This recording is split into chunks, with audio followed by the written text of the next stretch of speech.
Assalamualaikum warahmatullahi wabarakatuh. My name is Muhammad Imam Ali and my matric number is B13231067. My name is Farouk bin Sulaiman. My matric card number B1323104143. My name is Luqman Hakim bin Muhammad Sharifuddin. My matric number B1323100099. My name is Muhammad Iqbal bin Muhammad Azhar. My matric card is B1323100006. Okay, hari ini kita akan buat lab 2 iaitu Service Master Cylinder. Okay, let's go. Okay, sekarang ni kita akan buka skru ni untuk bawa keluar reservoir tank daripada Master Cylinder dengan menggunakan screwdriver.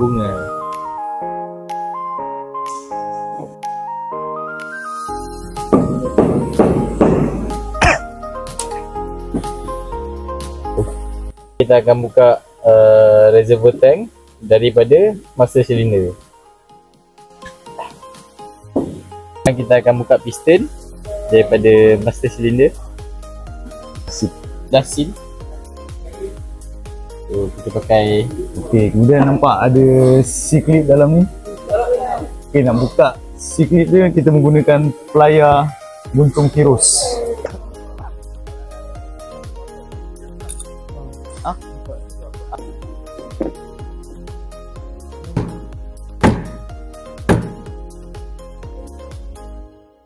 Adalah piston yang pertama dia. So ni piston yang kedua. Dia ada 2 piston dalam master cylinder. Okey, kalau kita lihat pada piston ni dia ada terdapat sedikit karat pada batang shaft ni. Tetapi spring dia masih elok lagi main. Ini piston yang kedua. Ada sedikit karat. Tapi still elok dengan spring.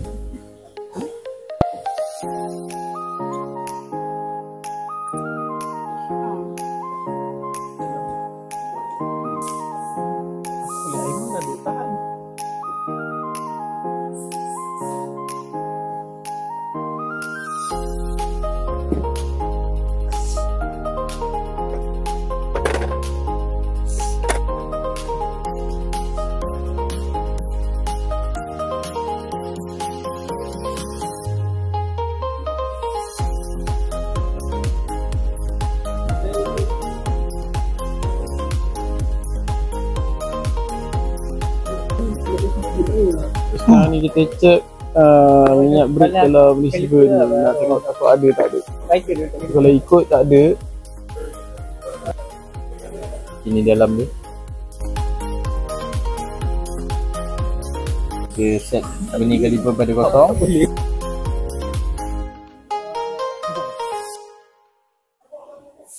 Okey lawan. Tak boleh bolat.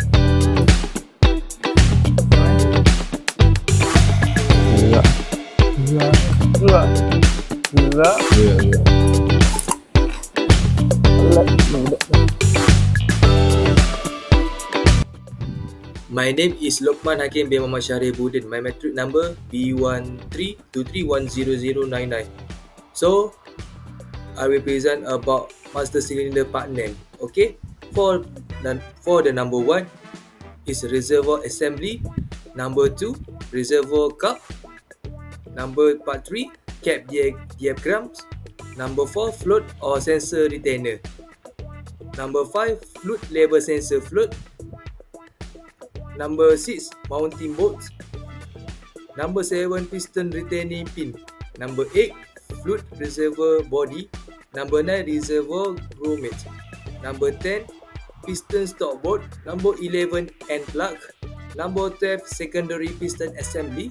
Number 30, primary piston assembly. And number 40, master cylinder body. Okay, for condition of master cylinder, we must check 5 parts. Alright, for the first part is inner surface of master cylinder. The condition look clean and smooth. For part number 2, the primary and secondary piston. The condition look undamaged. Part 3, diaphragm. The condition look no crack. For part 4, brake booster. Condition undamaged. For last part, O-ring. The condition look good. Okay, for the last result is inspection of master cylinder. So the part name is push rod end. The condition before we adjusting is 6.71 and after we adjust the push rod end is 9.71. Okay, for the discussion, the question number 1 is based on your finding, what is the effect of the push rod end length on brake?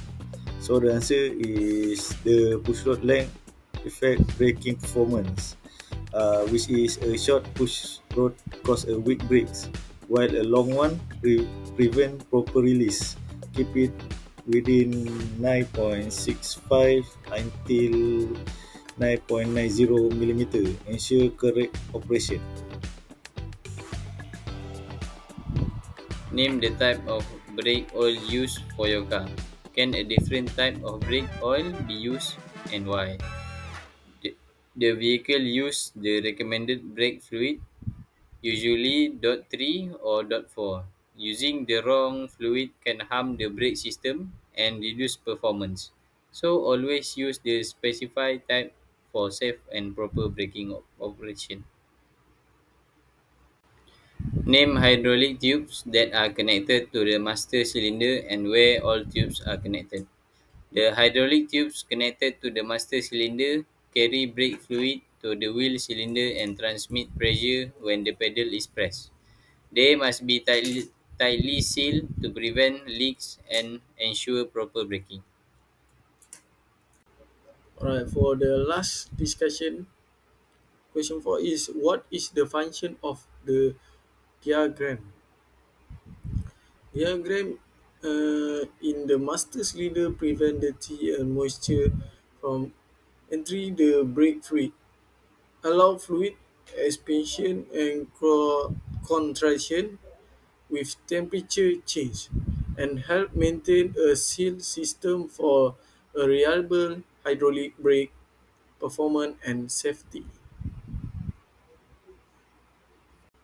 Alright, for the conclusion is inspecting the master cylinder showed the correct push rod adjustment, good seal, clean fluid, and regular maintenance essential for a strong pedal feel, proper pressure, and safe, reliable braking performance.